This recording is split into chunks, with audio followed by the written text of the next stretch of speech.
Let's get one thing straight. Being introverted doesn't mean you are bad at leadership or you don't like people. It means that you are tired of meetings that could have been a Slack messages or a battle royale.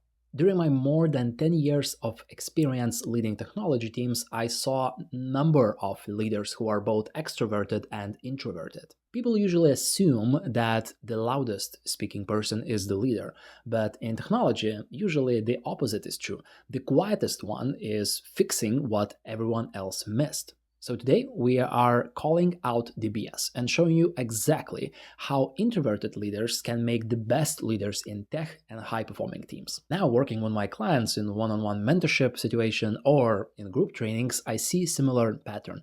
People think about leadership as a specific set of characteristics that person either has or not, while in reality it could be completely different. Let me share two examples from my clients. One of them is a backend team lead, and he is a textbook extrovert.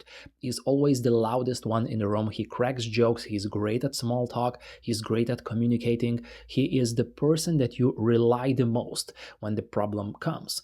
Now, the second client is R&D team lead, an engineer also, but he is a complete opposite. He's very extroverted, and one of the parts of me working with them is also speaking with their own team members. And I remember having the conversation with both one person and the other person team members and asking how you find motivation in your team or what inspires you the most out of your leader. And surprisingly, the answers were very similar, even though the situation is completely different. For one team manager who is very extroverted, people shared characteristics such as he's very lively, he's charismatic, I like the energy he brings in the room. Either that I come with like a very pessimistic scenario or a huge problem, that person always helps me to solve the problem and actually inspires me to do more, to achieve more, and to be more ambitious. Now, with the other person who is more introverted, kind of similar situation. People feel inspired by the consistency and by the empathy and by being able to focus on one thing for a prolonged period of time and creating the safe space for them to share the ideas, to be vulnerable, to share the feedback, and to have difficult conversations, which actually inspires them as well. And then we have a situation when one person is great at small talk and is great at parties, and the other one is saying that he writes a clean code so he doesn't have to explain it, or he documents everything because one day he will just disappear and leave everything behind. And still, they are leaders. They bring great results and their teams thrive. Introverts doesn't need a constant spotlight. They need to be understood, to seen, and they work to be acknowledged. I have two mind shifts or perspectives that I will share with you if you are introverted so you can better understand yourself and the way you should lead, but also if you are extroverted and you want additional tips how to understand your colleagues better. Being introvert doesn't mean you are socially awkward or you are just quiet, because usually we are seeing extroverts as these kind of golden retrievers type of persons that are always shining, always happy, always optimistic, while introverts seem to care more about their internal being, their feelings, their emotions, the way they perceive the world through the internal lenses. Now, the situation might not be exactly that. We hear different comparisons that for extroverts, social interactions kind of creates more energy, while for introverts, social interactions drain energy, or they are seeing social interactions as some kind of investment. Energy example is easy to understand, but it's a little bit misleading, because actually it's not only about the energy, actually it's about the dopamine system in our bodies. How much dopamine is being released in your body while you're having social interactions. For introverts, the threshold is much lower than for the extroverts. It means that introverts usually release much bigger amount of dopamine in their system, and they are being satisfied with less of that social interactions than in comparison with the extroverts.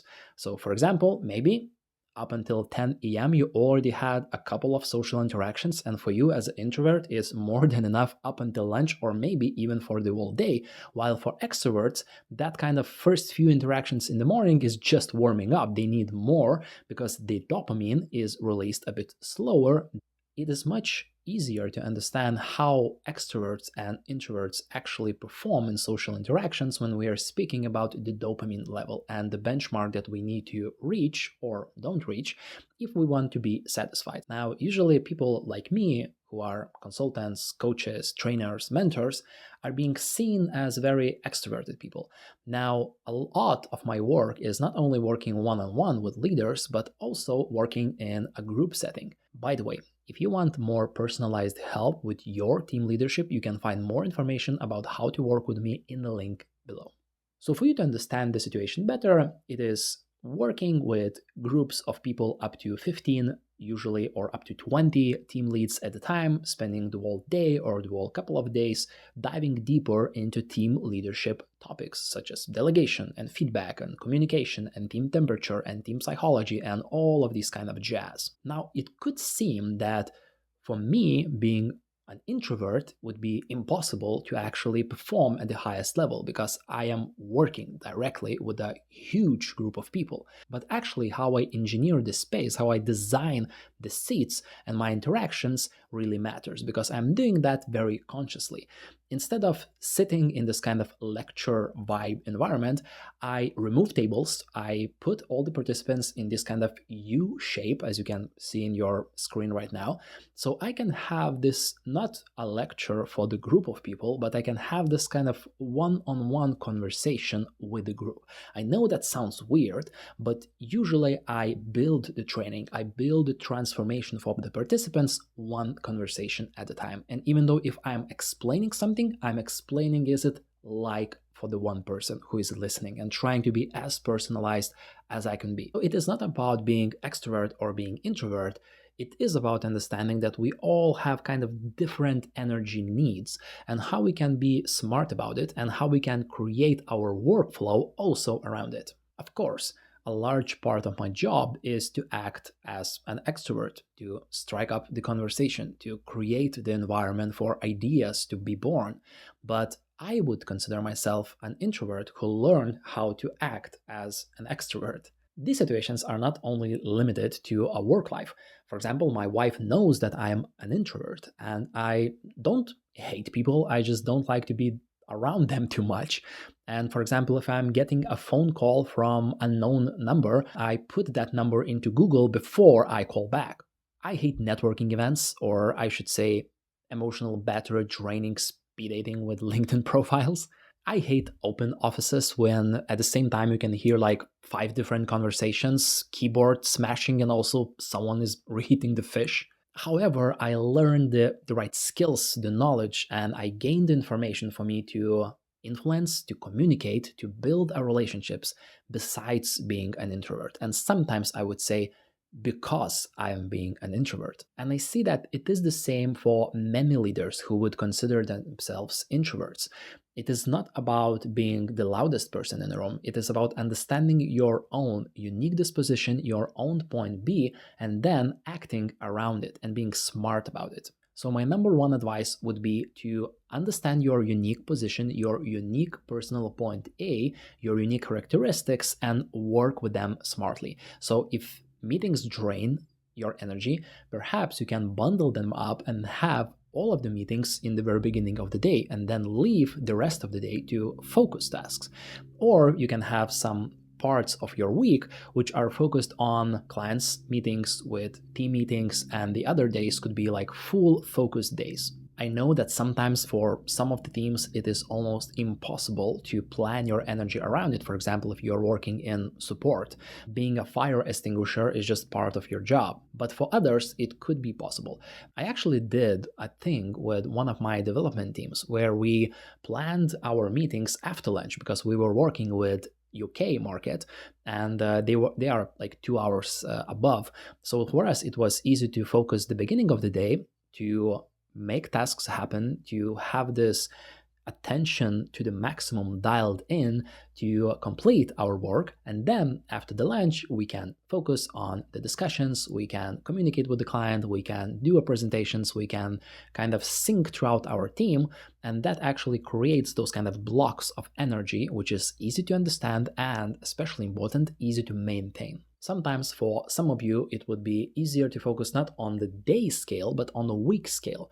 And perhaps you are in the right position to put all of your meetings in Monday and have these kind of meetings heavy day, heavy beginning of the week, but later on focus on your tasks and work on your own thing throughout the days. Replace constant availability with predictable access.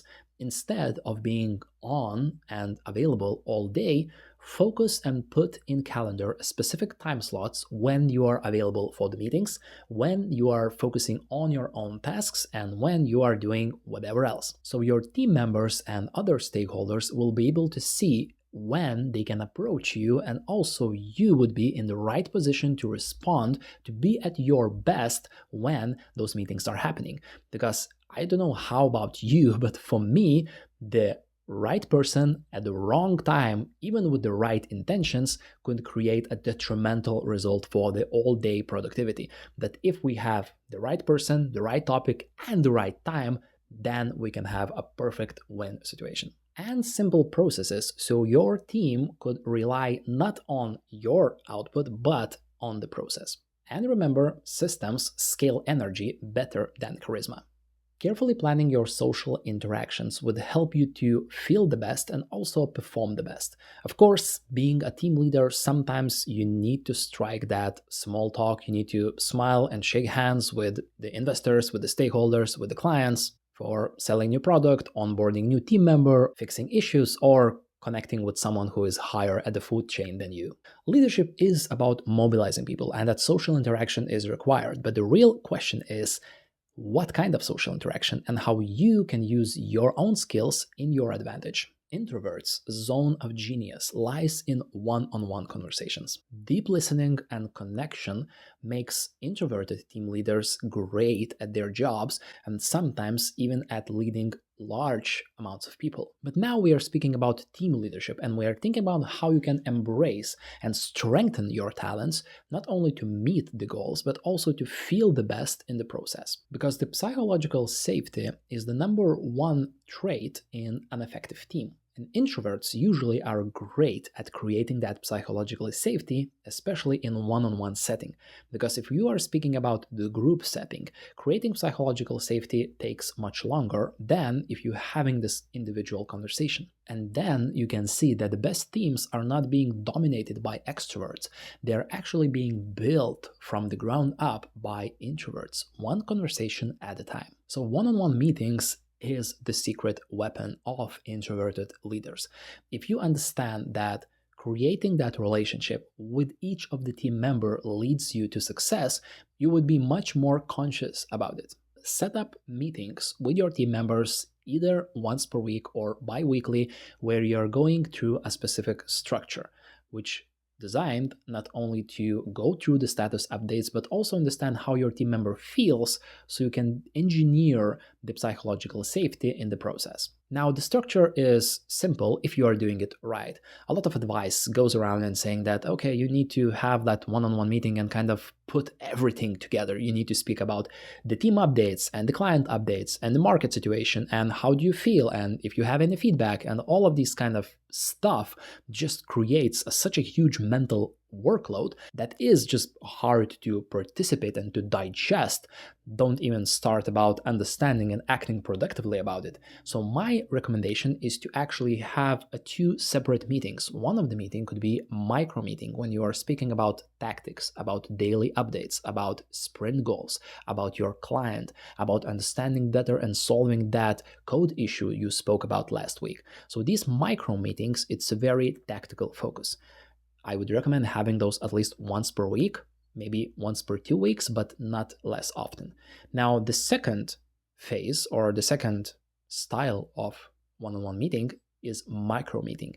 In macro meetings, you're focusing on team dynamic, on feedback, on emotions, on how the person feels in terms of their motivation.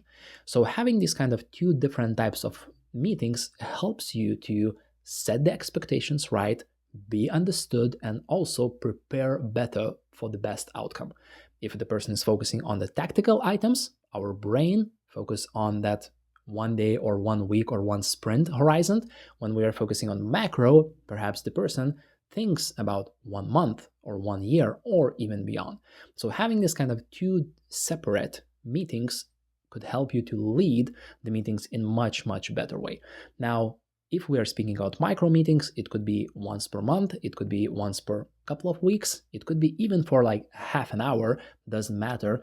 It matters that you are having the enough depth with both of these kind of different one-on-one meeting structures. And for you as an introvert, it's easier to prepare for these kind of meetings, it's easier to lead those meetings, and it is easier to solve any problem that occurs during the meetings because, well, you are dealing just with one person at a time. And long story short, once you have those one-on-one relationships really strong, then guess what? Surprise, surprise, all of the relationships in the team will become better because when you're standing up or sitting down and facing your team, you will know every and each individual of your team. You know what they are struggling with, you know what they are dreaming about, and it is much easier then to provide any kind of feedback, to lead the team through change or through hard times because you already done the homework, you already built the relationships.